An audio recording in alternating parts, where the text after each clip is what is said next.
आज की इस वीडियो में मैं आपको सुनाने वाली हूँ सोमवार व्रत कथा। हे भोलेनाथ, इस कथा को कहने, सुनने और हुंकारा भरने वाले सभी भक्तों के जीवन से हर दुख दूर करना, सभी की मनोकामनाएं पूर्ण करना। पौराणिक कथा के अनुसार एक समय की बात है, किसी नगर में एक साहूकार रहता था। उसके घर में धन की कोई कमी नहीं थी, लेकिन उसकी कोई भी संतान नहीं थी। इस कारण वो बहुत दुखी था।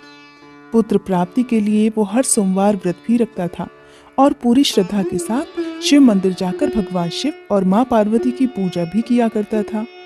उसकी भक्ति देखकर एक दिन माँ पार्वती प्रसन्न हो गई और भगवान शिव से उस साहूकार की मनोकामना पूर्ण करने का आग्रह करने लगी। देवी पार्वती की इच्छा सुनकर भगवान शिव ने कहा कि हे पार्वती, इस संसार में हर प्राणी को उसके कर्मों का फल मिलता है और जिसके भाग्य में जो हो उसे भोगना ही पड़ता है। लेकिन पार्वती जी ने साहूकार की भक्ति का मान रखने के लिए उसकी मनोकामना पूर्ण करने की इच्छा प्रकट की।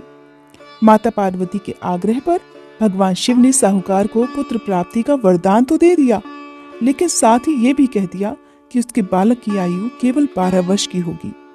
माता पार्वती और भगवान शिव के बीच इस संवाद को वो साहूकार सुन रहा था। उसे ये बात सुनकर ना तो खुशी हुई और ना ही दुख, बल्कि वो पहले की तरह भगवान शिव की पूजा करता रहा और उपवास भी रखता रहा। कुछ समय के बाद साहूकार के घर एक पुत्र का जन्म हुआ। जब वह बालक 11 वर्ष का हुआ तो उसे पढ़ने के लिए काशी भेज दिया गया।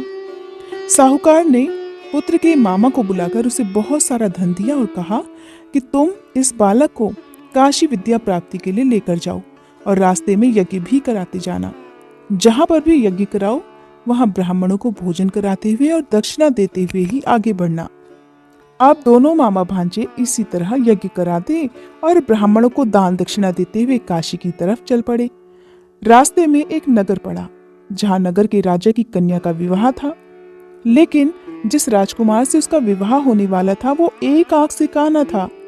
राजकुमार के पिता ने अपने पुत्र के काना होने की बात को छुपाने के लिए एक चाल सोची।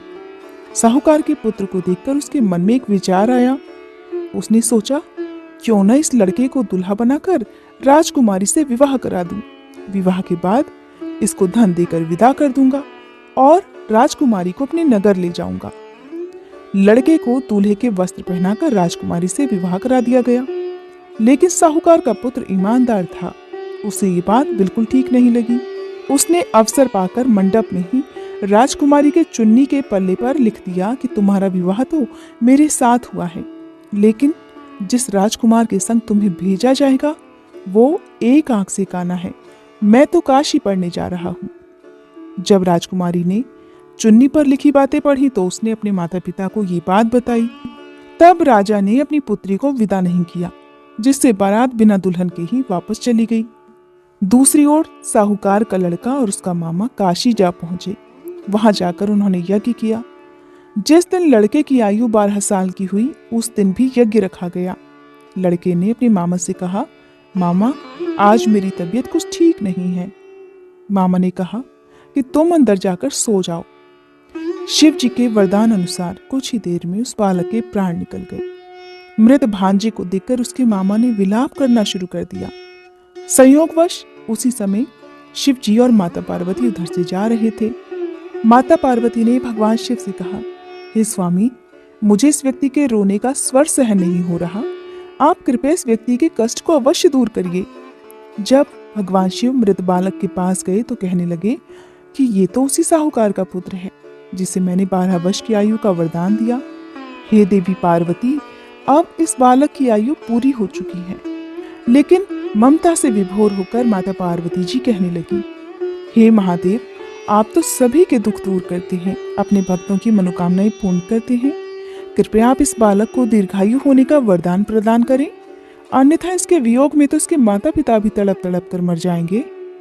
माता पार्वती के आग्रह पर भगवान शिव ने उस लड़के को पुनर्जीवन होने का वरदान दे दिया। भगवान शिव की कृपा से वह लड़का जीवित हो गया। शिक्षा समाप्त करके लड़का अपने मामा के साथ वापस अपने नगर की ओर चल दिया। दोनों चलते हुए उसी नगर में जा पहुंचे जहां उसका विवाह हुआ था। उस नगर में भी उन्होंने यज्ञ का आयोजन किया।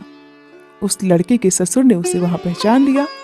और महल में ले जाकर उसकी खूब खातिरदारी की और फिर ढेर सारा धन देकर अपनी पुत्री को उसके साथ विदा कर दिया। इधर साहूकार और उसकी पत्नी भूखे प्यासे रहकर अपने बेटे के आने की प्रतीक्षा कर रहे थे।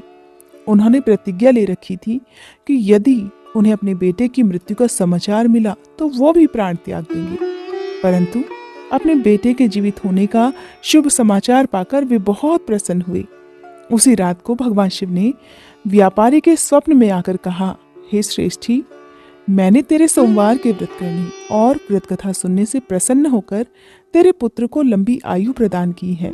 और इस प्रकार जो भी भक्त सच्चे मन से सोमवार का व्रत रखता है या इस कथा को सुनता है और पढ़ता है, उसके सभी दुख भगवान शिव दूर कर देते हैं और सभी मनोकामनाएं भी पूर्ण कर देते हैं। हे भोलेनाथ, जिस तरह से आपने साहूकार के दुख को दूर किया, उसी तरह से इस कथा को सुनने वाले सभी भक्तों के दुख दूर करना।